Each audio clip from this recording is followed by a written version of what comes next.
the recent, see here, 2023 Hall of Fame class has been released, and I've got something that I'm going to try to share here if my computer don't go haywire yet again. But Wade, Dirk, Pop are a few of the headlines. You guys know of a few of the other ones that were mentioned? Becky Hammond. There's another one too. Hang on, I got my list right here. Paul Gasol was one 6 times. I think I got it shared. Is it shared on Tony, your guys' screen? Tony Parker's on there, okay. And Coach Popovich. It's crazy. He's actually going to be in the Hall of Fame, and he's still coaching. Still coaching. Dirk is just 3 years out from playing in there. No, so 4. It's great. 4. Okay, so you got Dwayne Wade, 13-time All-Star. Him and Wade are 4 years. Yeah, they both 4. retired the same year. Yeah. Okay. And then, of course, Dirk, 14 All-Star, NBA, 1 NBA champion. Dirk, 6-time All-Star, 2-time NBA champion. Tony Parker, 6-time All-Star, 4-time NBA champion. Becky Hammond, 6-time All-Star, 22 WNBA champion. And, of course, Greg Popovich, 5-time NBA champion, 3-time Coach of the Year. And the list continues to go on. Just congratulations to all this. What do y'all think about this list? Did they leave anyone out by chance? Because to me, I feel like this is one of the better lists of some of the names that are actually on there in the class. I think it's perfect. Everyone on this list has contributed something great to basketball. You know what I'm saying? Dwayne Wade is probably the popular name on the list, with him being a 3-time champion, 13-time All-Star. He's given us many incredible moments. Obviously the 06 finals is probably one that stood out. And then, of course, a lot of people will say that he helped rejuvenate LeBron's career. Once LeBron was able to go to Miami and win a championship. So, Dwayne Wade is up there. Dirk is one of my personal favorite players, clearly one of the best, European players to ever play. Pau Gasol, 2-time champion. Tony Parker, we know what he did with San Antonio, him alongside Greg Popovich. So, it's a really good list, of great coaches, players who contributed greatness to basketball. Yeah, this list is great, man. I agree with everything Nick said. Becky Hammond, man, what she was doing in San Antonio. Mm-hmm. She was going crazy. She was going crazy, man. Mm-hmm. I remember watching her growing up, doing her thing in the WNBA, and then for her to go become a head coach, and then win a championship as well, and also be an assistant coach with Pop in San Antonio with the Spurs. So, she's a basketball legend. No question. Tony Parker, 2nd round pick. And was he the 3rd best Spur of all time? Duncan, David Robinson, you got to put, I guess Tony Parker be 3rd on that list. Yeah. Finals MVP. What are we talking about? I got Tony Parker. Tony Parker, third best San Antonio Spur of all time. No doubt. I think you make a case. Who you got? Tim? Yeah. Tim definitely won without question. David Robinson. David Robinson, okay. Yeah. And yeah, I'll go Tony. That's it. Man and fourth. That's it. Now I'm saying I don't think anybody should have Avery, maybe Mondo over him. No. Avery Johnson over Tony Parker. I'm older than you guys, but that's probably more still, of why. Avery Johnson's not even over Kawhi. He's not even over Kawhi. See, I loved Avery Johnson, but that's me. So, I'm not saying that I'm actually saying Avery Johnson over him. I'm just, that name is in my head. You could have named George Gervin. You could have named the Iceman. You didn't even name him.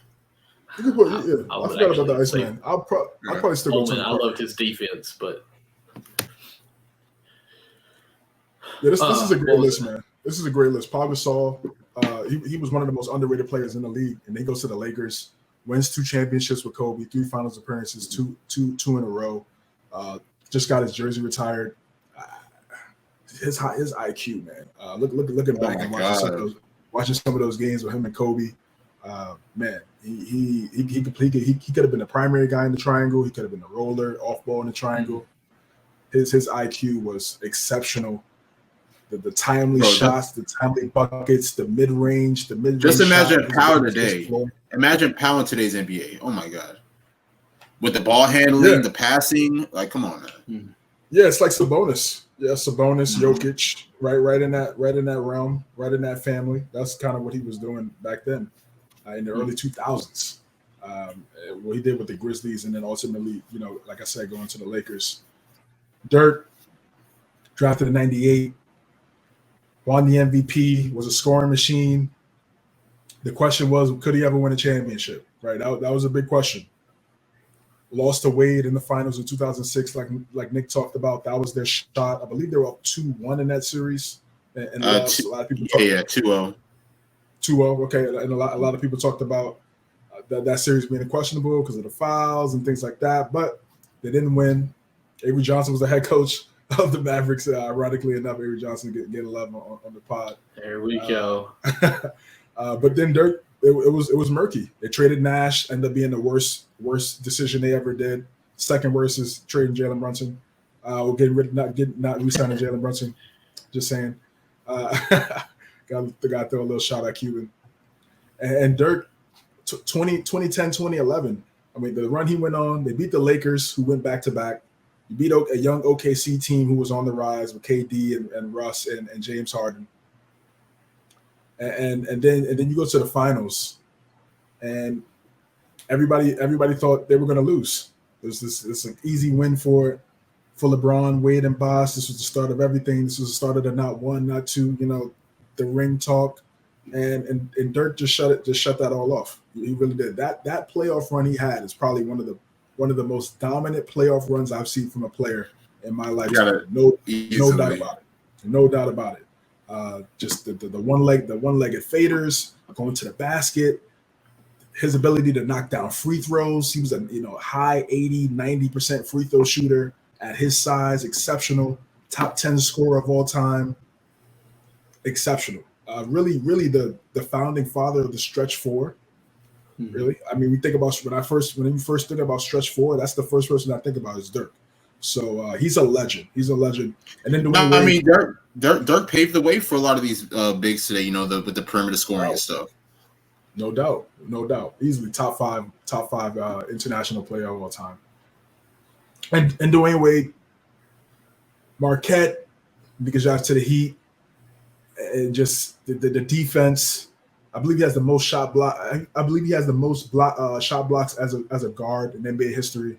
His versatility on defense, that pump fake, he always caught everybody on the up and under, and always got the foul and initiated contact to get to the line. The 41-point game that he had against Indiana in that second year with LeBron when they were trying to get their first title, when they were down in the series. I think about those moments. I think about the three he had against Golden State, against KD and the guys at his last year in 2019 for the game winner.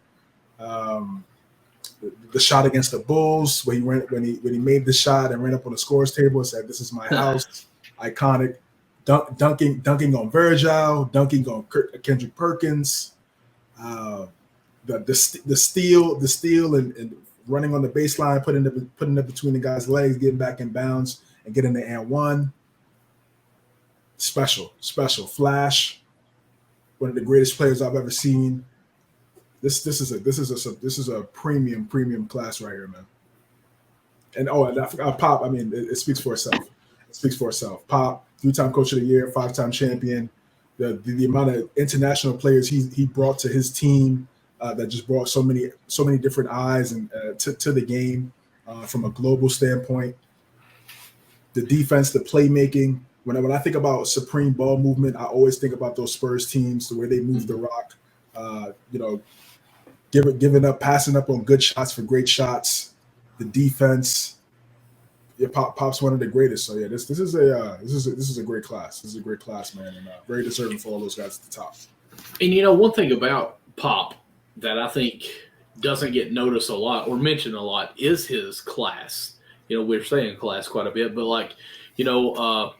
who was it? DeRozan, I think it was the other night playing against the Bulls, hit his whatever thousandth point, and Pop called timeout to congratulate him in San Antonio. Some coaches don't even do stuff like that, but Greg Pop, gave him his recognition on that, even though he kept his stone cold face, DeRozan came over and gave him like a somewhat of a hug. Pop never smiled or anything, a little tap or whatever, get back to your side. But, the respect was there. And even having Hammond on the team as a coach, he took a lot of leaps for the league, I think, too, as far as a cultural part for the league as well, and done some different things that other than just X's and O's and coaching. You even mentioned bringing in overseas, a lot of people like that he was able to coach and do all things like that. He was very versatile as far as what he had brought to the NBA, and very thankful for what all he's done for that. And I think some of those things get overlooked by him. A lot of times we just think of Coach Pop as a great coach, and we leave it at that.